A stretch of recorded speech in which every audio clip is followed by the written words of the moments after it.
To another of our headline stories, Greece's troubles. There's no deal yet for the crisis-hit country. Athens faces bankruptcy by the end of the month after Greece's latest attempt to appease its European creditors failed at a meeting of Eurozone finance ministers on Thursday. Our side sent a strong signal to our partners and to the institutions by presenting a comprehensive proposal that can, if accepted, in a short space of time, resolve the Greek crisis once and for all. But Greece's paymasters were having none of it, blaming Athens for the dangerous deadlock, edging the country towards default and bringing a Grexit closer than ever. The Eurozone leaders will now hold an emergency summit on Monday. We haven't heard a credible and full plan tonight. That's my side of the story. We are waiting for credible counter-proposals from the Greek government. We haven't yet received them. And we hope that the next few days will be used by the Greek authorities to come back with tangible, deliverable measures.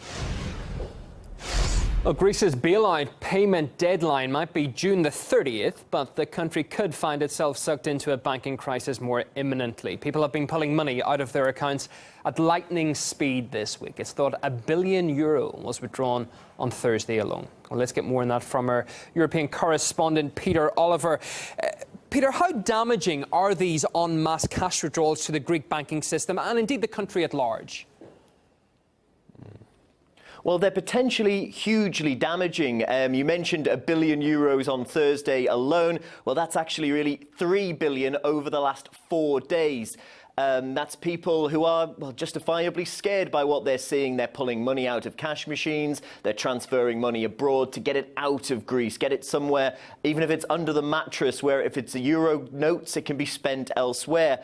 We're also hearing from an ECB, the European Central Bank board official, who said that he just simply doesn't know if Greek banks are going to be open on Monday. They may be forced to shut their doors in order to stop this this run on the banks, and that's really what it's becoming. So what options are available to embattled Greece? Well, capital controls could be one.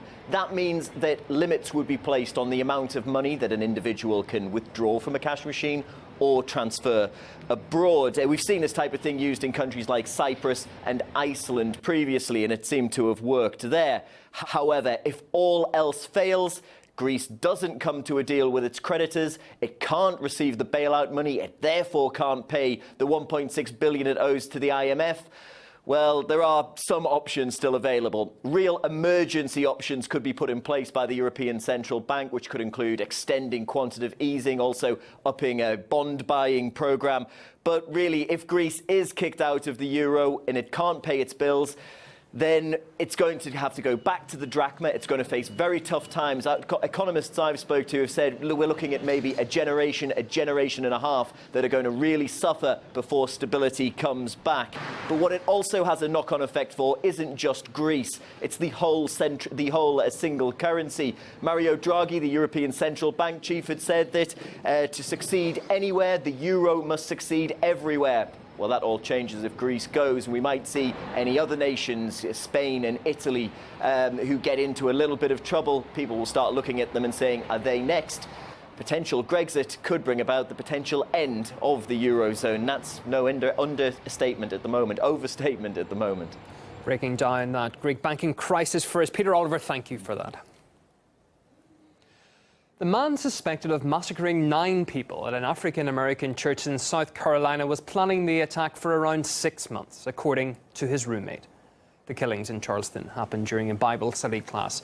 21-year-old Dylan Roof is reported to have sat at the meeting for a full hour before opening fire at the group. 4 pastors were amongst those killed.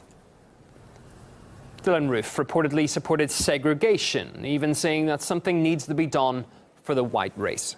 His car bore novelty license plates with Confederate state flags, a politically charged emblem of the American Civil War that's often adopted by racist groups.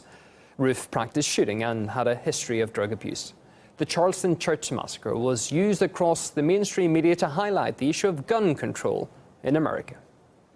The shooting here, now it's reviving that debate over gun control in the United States. The president pushed for a new measure that would have required background checks on firearms sold at gun shows and online. Outrageous gun laws. Gun control. The biggest issue here is not guns, it is mental illness. What are you going to do? Take everybody's guns away? Well, while the news programmes bombarded viewers with grandstanding over gun control, the debate online is seeing the public ask why nobody's particularly mentioning the race issue. Our senior political correspondent Anissa Nawe looked at that on RT's In the Now show.